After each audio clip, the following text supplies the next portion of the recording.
سلام به همه دوستان عزیز. در ادامه ویدیوی آموزشی ماژول CRM در اودو امروز قرار اولین قدم رو برای کار با این ابزار فوق‌العاده برداریم. توی این ویدیو شما یاد میگیرید چطور ماژول CRM رو فعال کنید، تنظیمات اولیه رو انجام بدید و آماده شروع کار با این ماژول بشید. بیایید بدون معطلی شروع کنیم. خب اولین مرحله شما باید ماژول CRM یا همون ماژول مدیریت ارتباطات با مشتریان رو فعال سازی کنید. برای این کار وقتی شما وارد اودو شدید از داشبورد اصلی وارد قسمت برنامه‌ها میشید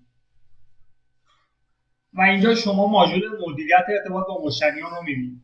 اگر ماژول رو شما اینجا ندیدید از این قسمت جستجو شما ماژول CRM رو جستجو کنید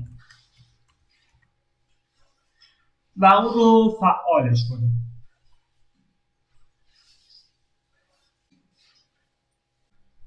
خب ماژول مدیریت ارتباط با مشتریان نصب شد و پس از نصب این ماژول توی منوی اصلی اودو قرار گرفت. شما ماژول مدیریت ارتباط با مشتریان رو اینجا میبینید. حالا ماژول مدیریت ارتباط با مشتریان رو باز میکنید و از اینجا قرار سفر مدیریت مشتری هامون شروع بشه. شما اینجا داشبورد اصلی ماژول CRM رو میبینید که یه سری فرصت‌های فروش توی مراحل مختلف قرار گرفتن. این فرصت‌های فروشی که شما اینجا میبینید داده‌های دمویی هستن که خود اودو قرار داده و شما میتونید تمام داده‌های دمو رو پاک کنید و با داده‌های خودتون شروع به کار با این ماژول ارتباط با مشتریان بکنید.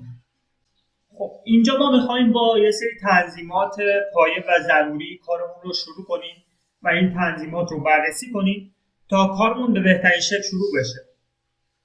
برای این کار از منوی بالا روی منوی پیکربندی و زیر منوی تیم‌های فروش کلیک میکنم. شما اینجا میتونید تیم‌های فروش خودتون رو تعریف کنید. یه سری تیم‌های فروش به صورت داده‌های دمو خود اودو اینجا قرار داده. تیم فروش‌ها، تیم پایانه فروش، تیم پیش فروش و الی آخر. شما اینجا باید تیم‌های فروش خودتون رو تعریف کنید و اعضای هر تیم رو مشخص کنید که بتونید وقتی فرصت‌های فروش یا سرنخ‌هایی رو ایجاد می‌کنید تیم فروش مربوطه رو بهش اساین کنید. خب بعد از اینکه شما تیم‌های فروش خودتون رو اینجا تعریف کردید و اعضای اونها رو مشخص کردید میتونید بریم به پیکربندی و انواع فعالیت‌ها رو هم تعریف و مشخص کنید. یه سری فعالیت به صورت پیش‌فرض مثل فعالیت پست الکترونیک یا همون ایمیل، تماس، ملاقات و غیره اینجا تعریف شده. شما فعالیت‌های دیگه‌ای رو هم میتونید اینجا تعریف کنید تا وقتی فرصت فروش یا سرنخی رو ایجاد می‌کنید بتونید یه سری فعالیت رو اونجا قرار بدید. اون فعالیت‌هایی که اونجا قرار میدید از بین فعالیت‌هایی که اینجا تعریف می‌کنید میشه قرار داد. خب بعد از تعریف کردن انواع فعالیت‌ها میتونید برگردید به منوی اصلی. از قسمت فروش‌ها، فرصت‌های فروش من میتونید اینجا کلیک کنید و به داشبورد اصلی CRM یا همون ماژول مدیریت ارتباط با مشتریان برمیگردید. شما اینجا مراحل مختلفی رو می‌بینید. مرحله جدید، مرحله تایید شده، مرحله پیشنهاد، مرحله برد.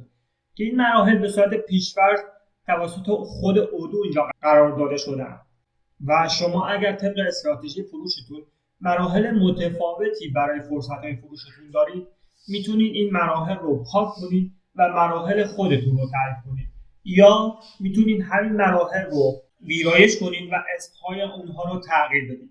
مثلا من اگر اینجا هاور کنم این قسمت شما یک آیکون چرخدنده میبینید که تنظیمات مربوط به مرحله جدید رو به من نشون میده. من روی این کلیک میکنم و شما میتونید ویرایش کردن رو بزنید و اسم این مرحله رو تغییر بدید. یا نه شما فرض کنید میخواید همین مراحل باشه و یه مرحله جدید رو به این مراحل اضافه کنید. از این قسمت آخر شما میتونید یه مرحله جدید اضافه کنید. مثلا پیشنهاد دوم. من افزودن رو میزنم و اینجا مرحله پیشنهاد دوم ایجاد میشه و شما این مرحله رو میتونید جابجاش کنید و مثلا بعد از پیشنهاد قرار بدین. مثلا شما یه پیشنهادی برای فرصت فروش مدرن اوپن اسپیس دادین و خب مثلا قبول نشده و میخواین پیشنهاد دوم رو برای این فرصت فروش بدین، اینو میبرین به مرحله پیشنهاد دوم. و همینطور که شما الان دیدین خیلی راحت میتونید با کشیدن و رها کردن فرصت‌های فروش رو بین مراحل مختلف جابجا کنید. خب دوستان، این اولین قدم برای شروع کار با ماژول CRM بود. امروز یاد گرفتیم چطوری ماژول CRM رو فعال کنیم، تنظیمات پایه‌ای رو انجام بدیم و با فرصت‌های فروش به صورت خیلی پایه‌ای و مبتدی آشنا شدیم. در ویدیوهای بعدی یاد می‌گیریم چطوری یک سرنرخ جدید ایجاد کنیم و اطلاعاتش رو شخصی سازی کنیم. نحوه تبدیل سرنرخ به فرصت و مدیریت حرفه‌ای فرصت‌های فروش رو بررسی می‌کنیم.